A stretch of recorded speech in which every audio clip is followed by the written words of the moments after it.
मौरूसी सियासत और पाकिस्तान के इदारे, ठीक है, ये इसके ऊपर आज एक बड़ी इंटरेस्टिंग सी वीडियो बना रहा हूँ।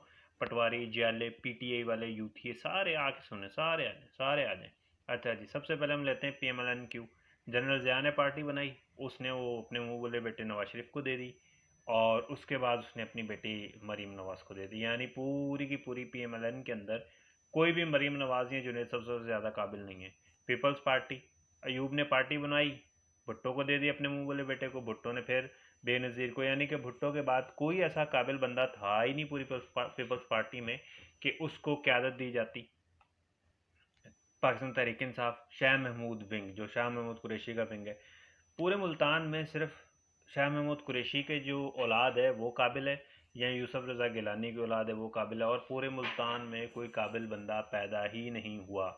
वह हैरत है, मुल्तान वालों ने इनको वोट दे दिया। ओ भाई, किस बेस पे वोट दिए हैं? या तो बिरयानी खाई है, या पैसे लिए हुए, या कोई आपने इनसे कोई फ़ायदा लिया है? वो मुल्तान वालों की अकल पे भी हैरत है भाई। फिर तहरीक लब्बैक पाकिस्तान, ये भी बेटे को ही मिली ना क़यादत, ठीक है। ये भी जो दीन बेच रहे होते हैं, पूरी टीएलपी के अंदर ना पाकिस्तान आर्मी को कोई ऐसा काबिल बंदा मिला, ठीक है, और ना ही टीएलपी वालों को कोई ऐसा काबिल बंदा मिला कि जो जिसको जो है ना जानशीनी बनाया जाए, सिवाय उसके बेटे के। और ये मुशर्रफ की पार्टी, इसमें भी वो मोहसिन इलाही, और पूरे पीएमएल क्यू में कोई गुजरात में कोई एक भी काबिल बंदा मौजूद नहीं है, ठीक है, कि जो इस पार्टी की क़यादत संभाल सके।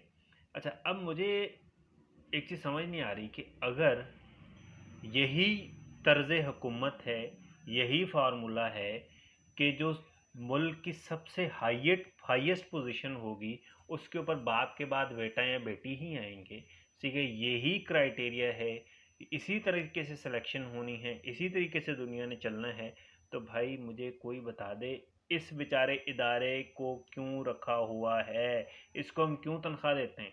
हर साल ये सीएसएस के लिए खज्जल खुआरियाँ कर रहा होता है, करोड़ों का पता नहीं कितनों का बजट है, पूरा साल पेपर चेक की कर रहे होते हैं, इनसे अव्वल तो डेटें तय नहीं होते हैं, तो ये भी रच के ना है, लेकिन फिर भी कुछ ना कुछ करके ये मुल्क के लिए कोई अच्छे अफसर ढूंढ के ले आते हैं, ठीक है। तो इस इदारे को क्यों रखा हुआ है?